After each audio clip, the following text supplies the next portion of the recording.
Good morning, everybody. Good morning. Happy Father's Day to everybody. And hello to our friends down under. Hope you all are doing well. The scripture for today comes from Ephesians chapter 6, verse 4. Sorry, there's no technology today. It's having operator headspace issues. And third book of John, chapter 1, verse 14. Ephesians. Fathers, do not provoke your children to anger, but bring them up in the discipline and instruction of the Lord. And John, I have no greater joy than to hear that my children are walking in the truth. As a father, I wanted nothing more than for all my kids to be successful in life. Like most parents, we want the best for our children, and we love them in a manner that is of itself amazing. As they grow, we do our best to give them guidance and direction, but as life would have it, even though most times we know best, they will go the other way. And I know each and every one of us have gone that other way growing up. As that parent, we prepare ourselves for what we know will eventually happen. Their decision may most likely be a mistake. That's not the time for the "I told you so." It's time for love, support, and forgiveness if necessary. We all have a father, and he is Christ's father.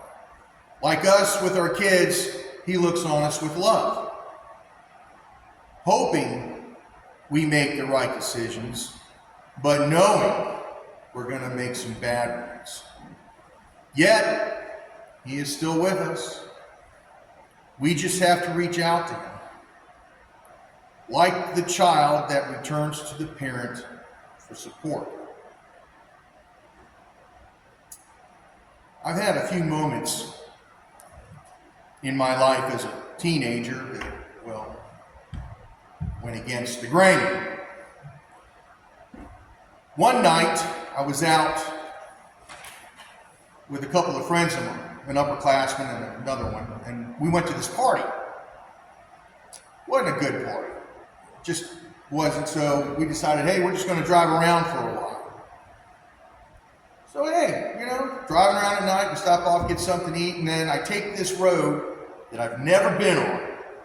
It's in Pocosin. I figured, hey, we'll just drive down to the end of this road, turn around. So this car is like riding real close behind me. And I'm like, I really don't. And now this is like around 12 o'clock midnight. So I pull off on a side street, the car passes, I come back out, get back on the road. Another car pulls up behind me. It was the sheriff. So I'm like, what? She walks up to the door and I roll down the window. I said, can I help you, officer? She's like, y'all been drinking? I was like, no. We were at the party and one of the guys had beer. And so he's like, I've been drinking. Really? I said, ma'am, look, we went to a party. We left. He had one beer. We were just driving around and getting ready to go home.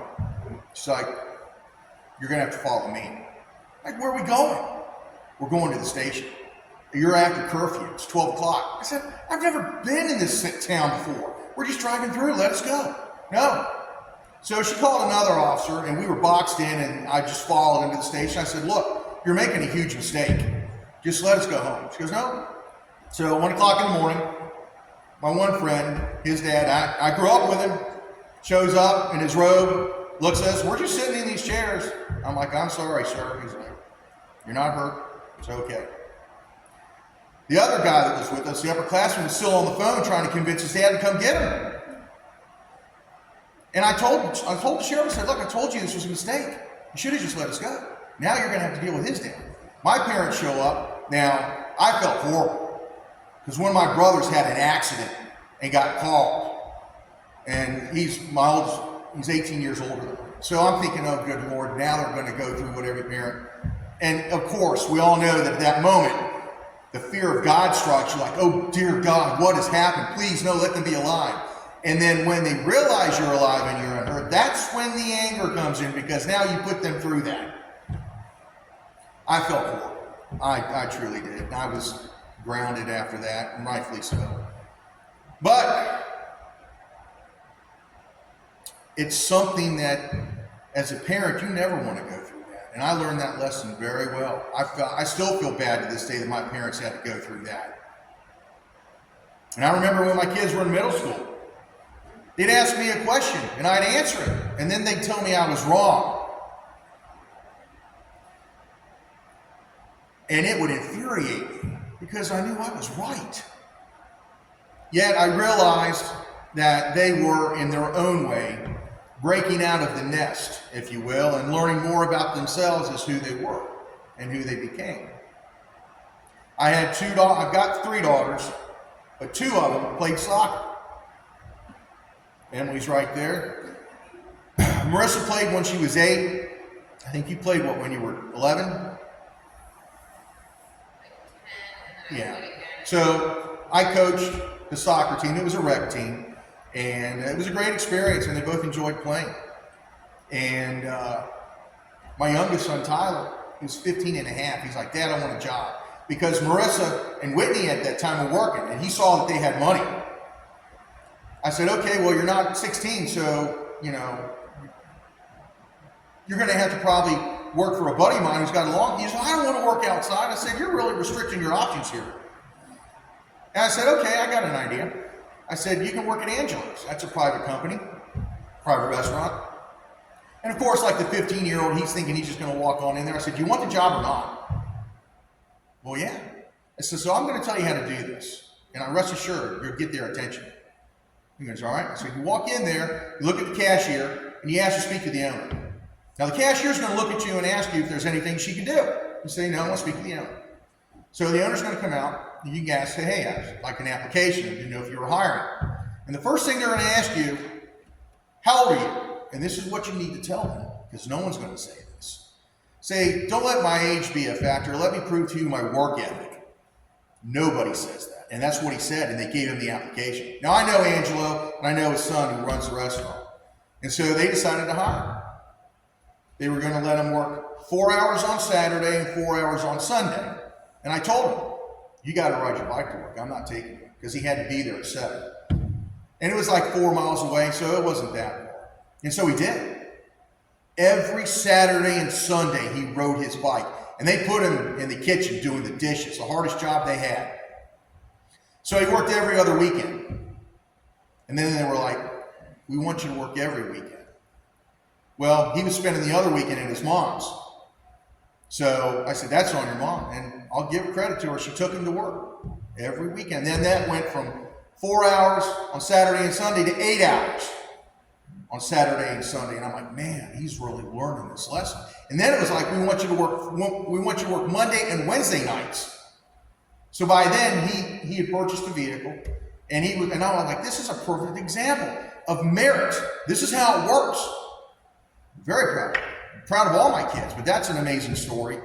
And I look at that example, and then I look at God looking down on us as if we're tired and we're doing all the right things and we're making progress. And he's like, man, this is wonderful. This is exactly what I want you to do. You're doing it. You should feel great about yourself.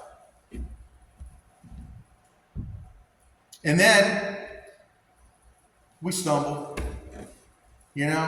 but we get back up, and God's right there. He's like, it's okay. I know.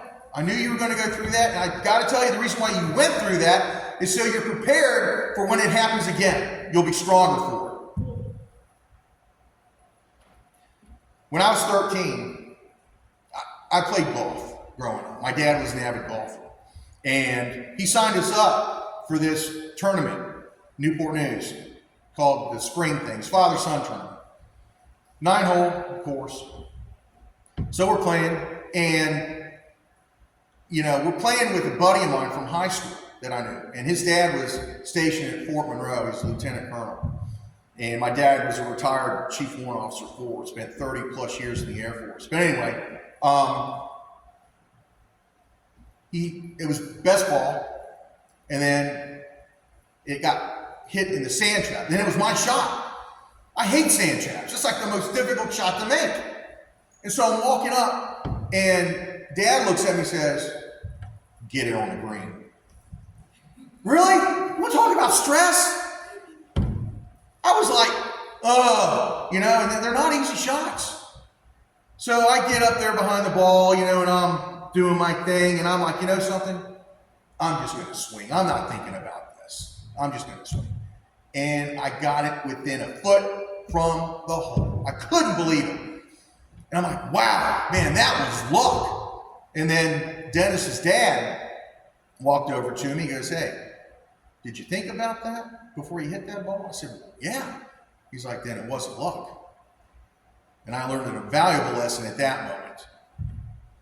So, being a father, having a father are both amazing things. They truly are. We laugh, we cry, we love, we forgive, and amongst many other things that are part of the deal of being a dad. And it reminds me of a story that I read that I want to share with you. A man came home from work late, again, tired and irritated, to find his 5-year-old son waiting for him at the door. "Daddy, may I ask you a question?" "Yeah, sure, what is it?" replied the dad. "Daddy, how much do you make an hour?" "That's none of your business. Please, what makes you ask such a thing?" the dad said angrily. "I just want to know. Please, tell me how much you make in an hour," pleaded the little boy. "If you must know, I make $20 an hour." "Oh," the little boy replied and head bowed. Looking up, he said, "Daddy, may I borrow $10, please?" The father was furious. "If the only reason you wanted to know how much money I make is just so that you can borrow some to buy a silly toy or some other nonsense, then you march yourself straight to your room and go to bed. Then think about why you're being so selfish. I work long, hard hours every day and don't have the time for such childish games." Little boy quietly went to his room and shut the door. The man sat down and started to even get madder about his little boy's questioning. How dare he ask such questions only to get some money? And after about an hour or so, he calms down. And then he started to think he may have been a little hard on his son. Maybe there was something he really needed to buy with that $10. And he really didn't ask for money often. So the man went to the door of the little boy's room and opened the door. "Are you asleep, son?" he asked. "No, Daddy, I'm awake." "I've been thinking, son, maybe I was too hard on you earlier. It's been a long day and I took my aggravation out on you. Here's that $10 you asked for." The little boy shot straight up in bed. "Oh, thank you, Daddy," he said. Then, reaching under his pillow, he pulled out some more crumpled bills. The man, seeing that the boy already had money, started to get angry again. Then the little boy slowly counted his money, and then he looked up at the man. And he looked at his son and said, "Why did you want more money if you already had some?" "Because I didn't have enough, but I do now," replied the little boy. "Daddy, I have $20. Can I buy an hour of your time?" The father was crushed. He put his arms around his little son and he begged that little boy for forgiveness. I'm sure every dad out there has had a similar experience. And I know I have. And those lessons are both humbling and they're reminders of the challenges that we face, not only outside of the home, but as a father when you come home and you think your day is over, and sometimes that's when it really begins. So in honor of Father's Day, in closing, I am going to share some dad jokes with everybody, because we know how funny they are, really. What do you call a Dachshund with a fever? A hot dog. How did the dad justify buying the boat? there was a sale. What did the ocean say to the beach? Nothing, just waved. How does Darth Vader like his toast? On the dark side. How many apples grow on a tree? All of them. Why don't scientists trust atoms? Because they make up everything. What type of magazines do cows read? Catalogs. And let's see here. Why did the math book look so sad? Because it had too many problems. I'll stop there and save everybody nonsense.